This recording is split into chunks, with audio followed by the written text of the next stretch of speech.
Bien, y por ejemplo, acá, ante una situación, ojalá no pase, pero similar, ¿no? Similar. Si llegase a pasar, ojalá, repito, no pase. Pero para alertar a la gente, porque la gente a veces dice, nadie hizo nada, pero tampoco ellos por ahí supieron cómo actuar. ¿Cómo hay que hacer, Federico?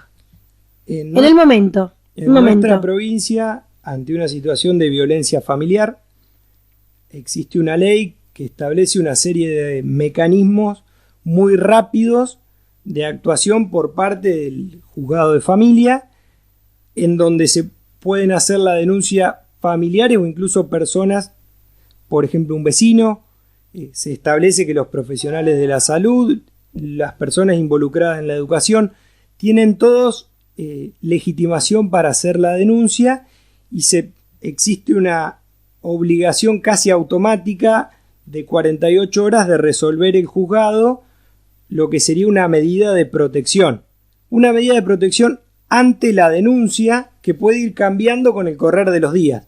Pero el procedimiento está y existe una obligación de tomar esa medida. Después puede ir cambiando porque estas cuestiones son totalmente rápidas y con muchas modificaciones en lo inmediato, pero la denuncia la puede hacer cualquier persona que lo sepa, algún familiar, incluso un profesional de la salud, quien además hay protocolos de actuación internos en los hospitales y demás, y es decir, el organismo adecuado y preparado para eso sería la comisaría de la mujer, en principio, para hacer un tipo de denuncia así. Si una persona, un niño, una mujer, un hombre, llegan golpeados con signos de maltrato, de golpes que fueron con intención, no de golpes que nos caímos de la escalera, a una guardia de un hospital, y el profesional que recibe no denuncia, ¿puede tener inconvenientes con la ley? Acá hay una cuestión, y esto viene del caso de Lucio también, de que es casi lo que va a seguir al juicio penal va a ser una demanda de su familia contra la provincia por una responsabilidad del Estado por una omisión.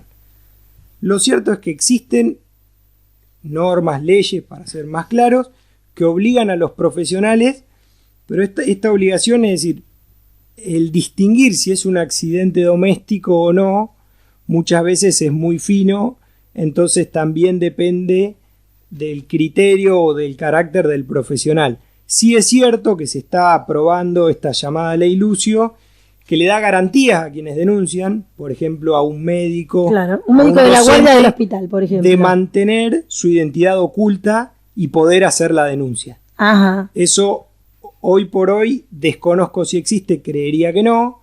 Existen protocolos de actuación y demás, pero esta ley le da garantías. No es que viene a cambiar toda esta situación, pero le da garantía a las personas que quieren hacer una denuncia. Claro, por ejemplo, vos como docente ves que un alumnito tuyo está todo golpeado, amoretonado, golpeado en la espalda.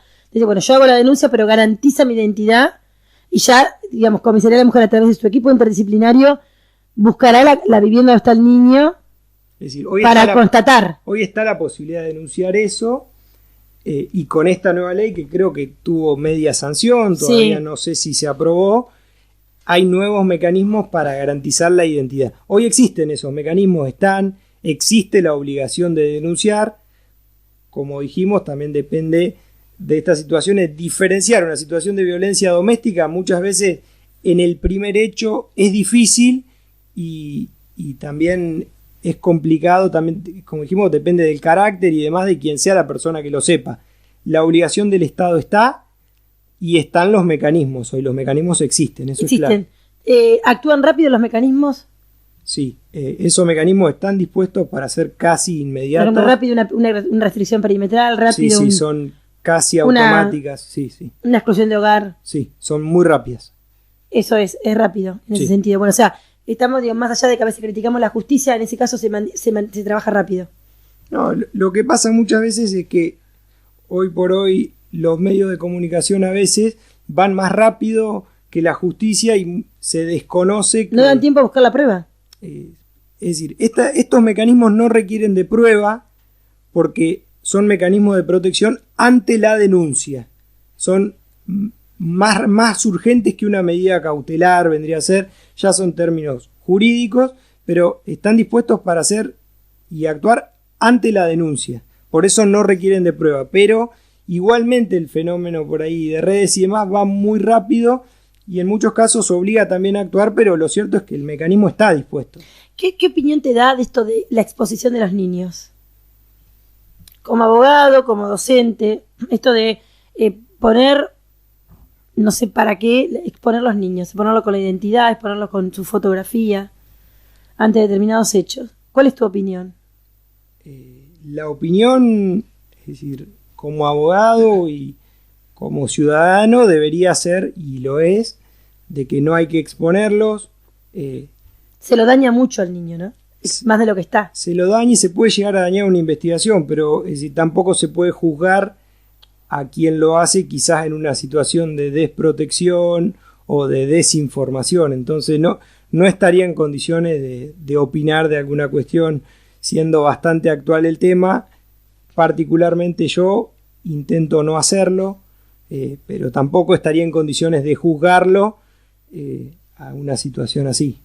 Ante tu lectura, Federico, de la sentencia de 100 páginas de la ley Lucio que el Tribunal Criminal de La Pampa dictaminó, ¿qué otra cosa ves de una diferencia marcada con la ley que se implementa en la provincia de Buenos Aires?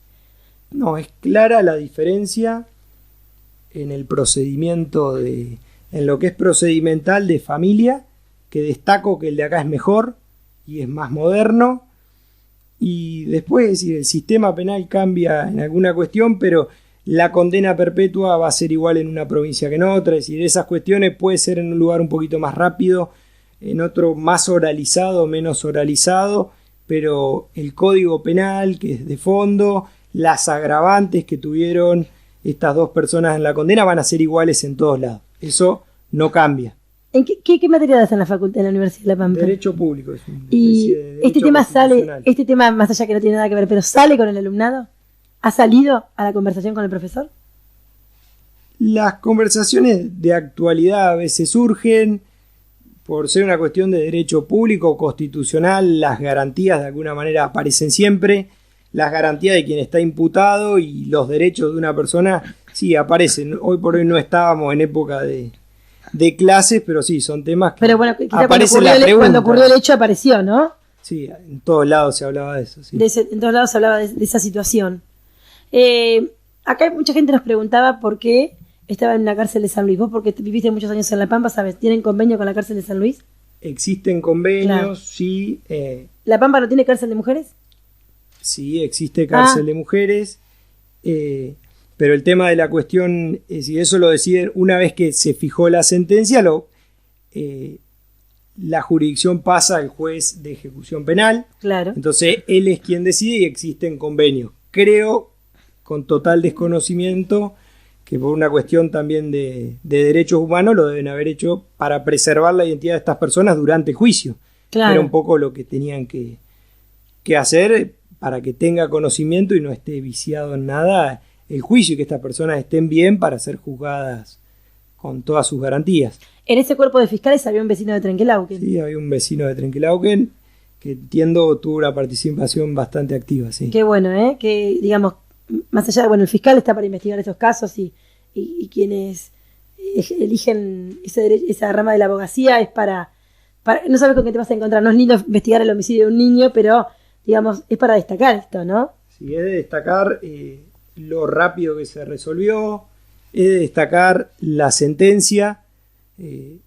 No ha pasado. Me da la sensación que te impactó el relato de la sentencia. Sí, me impactó mucho y más por la claridad. La sentencia del caso de los rugby ha sido bastante discutida.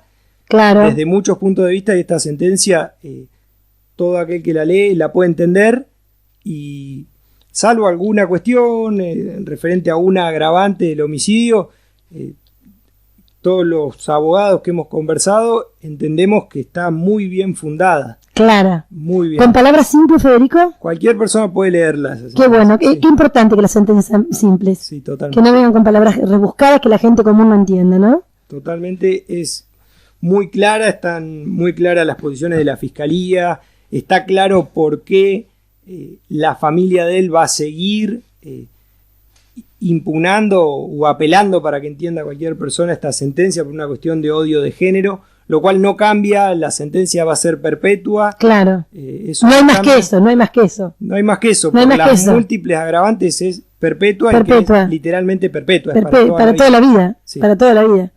no salen más. En principio no, en 35 años, 50 podrán discutirlo, pero... Alguna morigeración, pero bueno. En principio no. No, En principio hay que estar 35 a 50 años presos, ¿eh?